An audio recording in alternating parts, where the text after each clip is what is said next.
Hello twelfth class, welcome back on साया commerce classes. Twelfth students, मैं आपके लिए लेके आई हूँ इकोनॉमिक्स की एक और नई वीडियो।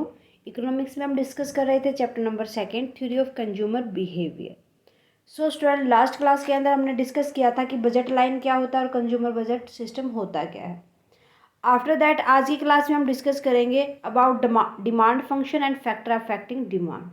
कि डिमांड फंक्शन, कि जब किसी भी गुड्स के लिए डिमांड की जाती है तो उसका ओवरऑल क्या क्या चीज़ें उसके अंदर इंक्लूड करते हैं, that call demand function. And factor affecting demand, कि कौन कौन से फैक्टर होते हैं जो डिमांड को अफेक्ट करते हैं। Let's start with demand function.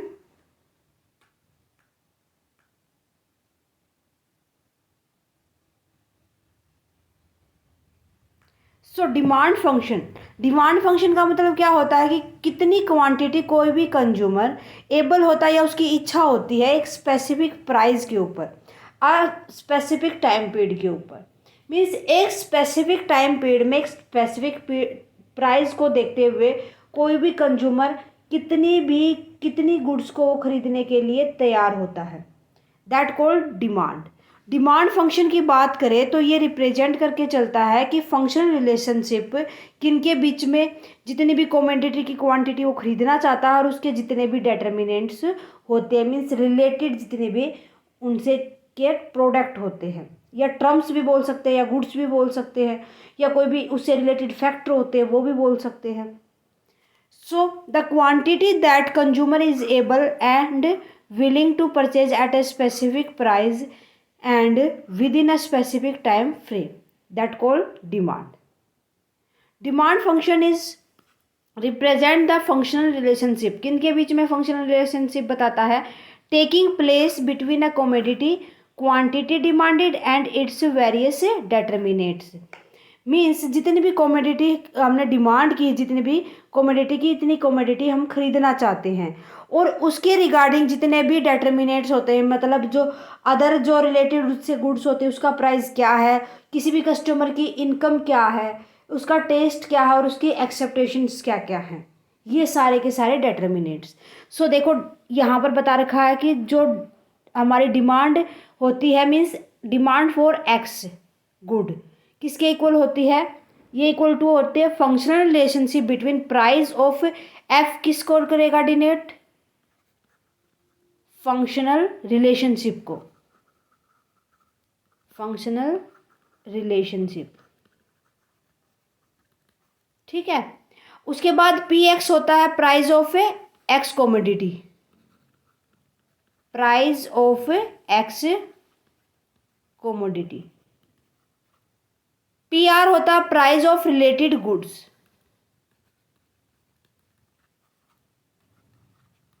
जैसे टी एंड कॉफी, उससे रिलेटेड क्या हो जाएगी, टी से रिलेटेड कॉफी। वाई हो जाएगा यहाँ पर इनकम ऑफ कस्टमर कंज्यूमर, टी टेस्ट एंड प्रेफरेंस भी बोल सकते हैं इसको, कि कौन सी चीज़ को ज़्यादा प्रेफरेंस देगा, वो टी को देगा या कॉफ़ी को देगा। ई एक्सेप्टेशन उसकी क्या क्या है,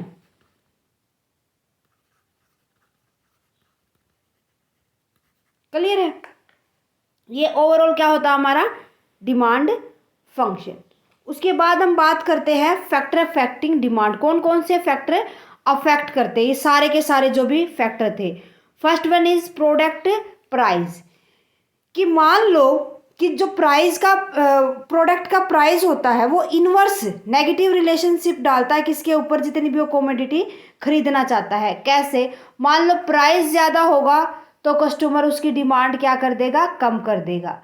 प्राइस कम होगा तो डिमांड क्या कर देगा, वो इंक्रीज कर देगा। क्लियर है। So the price of commodity has an inverse या negative relationship with the amount of that commodity that buyer are willing and able to buy. Clear है। Consumer prefer to buy more of low priced commodity, भाई हर कोई यही चाहता है कि जो मैं चीज़ खरीदूँ उसका प्राइस बहुत ही कम हो। आप भी कोई चीज़ खरीदने जाते हो तो ये देखते हो कि इसका प्राइस कितना होगा, अगर ज़्यादा होगा तो नहीं खरीदोगे, कम होगा तो खरीद लोगे। Less of an high price commodity, the inverse relationship between price and the amount of money people are willing and able to spend, it's known as law of demand. भाई जितना उन्होंने प्राइस को देखते हुए डिमांड की है, spend किया है, पैसा लगाया है, उसको हम क्या बोलते हैं, ये उसकी विलिंग और जो एबलनेस होती है उसको हम लॉ ऑफ डिमांड कहते हैं। उसके बाद आता है कंज्यूमर्स इनकम। कंज्यूमर की इनकम का इफेक्ट क्या होता है, पॉजिटिव होता है भाई। अगर कंज्यूमर की इनकम इंक्रीज होती है तो वो ज़्यादा प्राइस के ऊपर भी उस गुड्स को खरीद सकता है। अगर उसकी इनकम कम होगी तो वो कम प्राइस पे ही खरीदने की कोशिश करेगा। तो यहाँ पर क्या होगा, अगर इनकम इंक्रीज हो जाएगी किसी भी कंज्यूमर की, अगर इनकम उसकी इंक्रीज होती है, दैट मीन उसकी willing of purchasing any commodity are increase. So यहाँ पर पॉजिटिव रिलेशन आपको देखने को मिलेगा। The impact that pay has one on the major of a product that purchase are willing and ready to purchase rely upon the sort of goods we are discussing, कि जो हमने discuss किया था उन्हीं वो गुड्स को खरीदते हैं। उसके बाद आती है जो नॉर्मल गुड्स होती है। नॉर्मल गुड्स का अंदर भी क्या होता है, पॉजिटिव रिलेशनशिप देखने को मिलता है कि अगर इनकम इंक्रीज होगी तो नॉर्मल गुड्स को बढ़ा देगा, अगर इनकम कम होगी तो उसको कम कर देगा। ये होता है नॉर्मल गुड्स में। आपको जो इनकम के है, ये जो कंज्यूमर की इनकम है ना, उसी के अंदर ये सारे के सारे पॉइंट। बट अगर इन्फीरियर गुड्स की अगर वो बात करें तो इन्फीरियर गुड्स के अंदर अगर उसकी इनकम इंक्रीज हो जाती है तो जो घटिया किस्म की वस्तुएं होते हैं वो कम खरीदेगा वो, बल्कि जो अच्छी चीज़ें होंगी उनके ऊपर पैसा लगाएगा, उनके लिए डिमांड करेगा। तो यहाँ पर आपको कैसा रिलेशनशिप देखने को मिलेगा, नेगेटिव, यहाँ पर पॉजिटिव। ठीक है। इन्फीरियर गुड्स कौन सी होती है, जो घटिया क्वालिटी की गुड्स होती है। सो नॉर्मल गुड्स के अंदर for most product there is a positive direct connection between a consumer income and the measure of decence that one is willing and ready to purchase.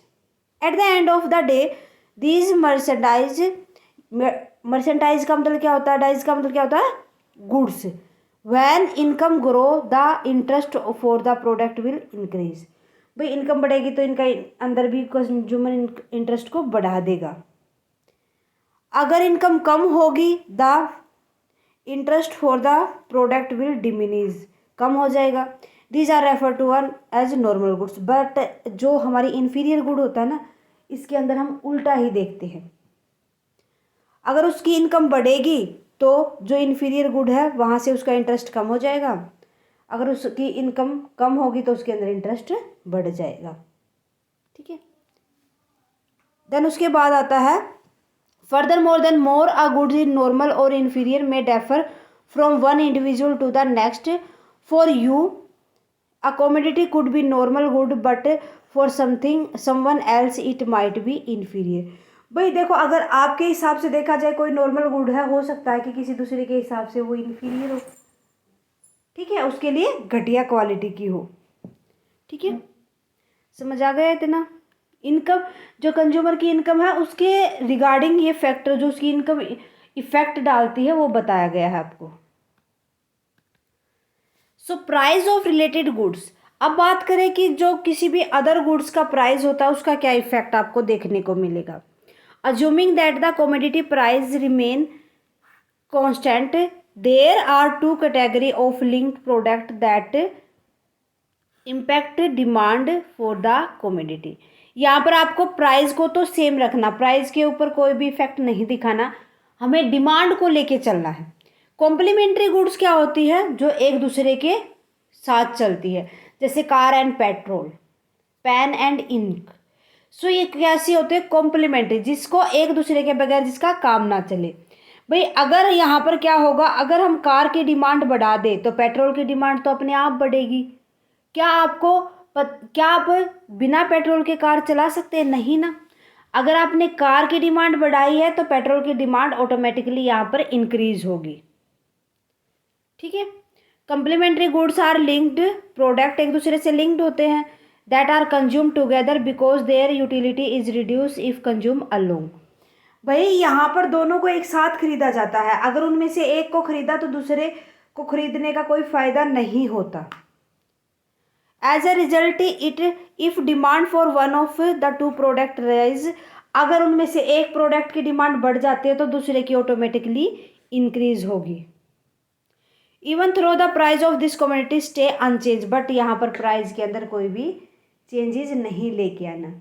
अगर price में change होता है तो मान लो car का price बढ़ गया, उसको कंज्यूमर उसकी डिमांड कम करेगा, उसकी डिमांड कम होगी तो ऑटोमेटिकली जो उससे रिलेटेड गुड है उसकी भी डिमांड कम हो जाएगी। ठीक है। देन उसके बाद नेक्स्ट आता है सब्स्टिट्यूट गुड। अगर भाई एक कमोडिटी का प्राइस इंक्रीज हो जाता है तो दूसरे पे स्विच कर लेगा। सब्स्टिट्यूट का मतलब क्या होता है, जैसे टी एंड कॉफ़ी,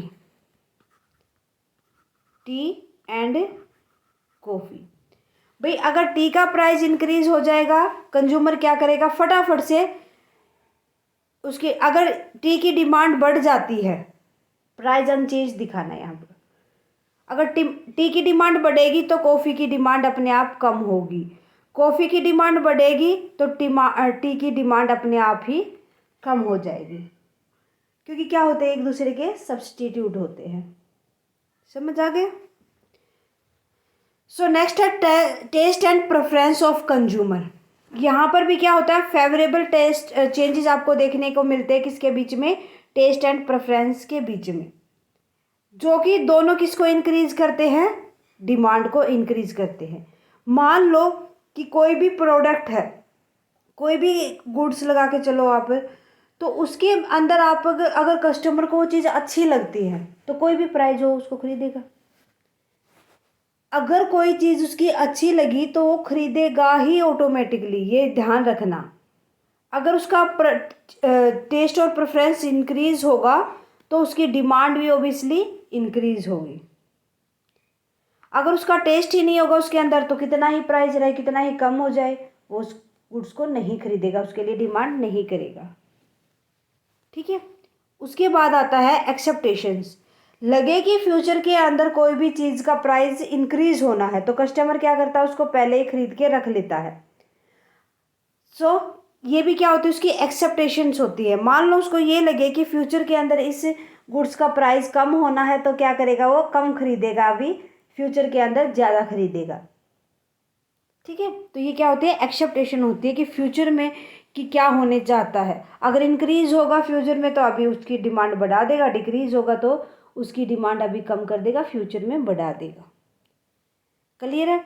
तो ये सारे के सारे जो फैक्टर होते हैं या जिनको हम डिमांड डिटर्मिनेंट्स बोलते हैं, वो अफेक्ट डाल के चलते हैं डिमांड फंक्शन के ऊपर। क्लियर है कि उस गुड्स की कितनी हम डिमांड करते हैं उसके ऊपर ये इफेक्ट डालते हैं। आज के लिए बस इतना स्टूडेंट, मिलते हैं नेक्स्ट क्लास में with next topic law of demand. आज की क्लास में कोई भी डाउट है तो कमेंट करके बताएं, क्लास कैसी लगी वो भी मुझे कमेंट सेक्शन में लिखें।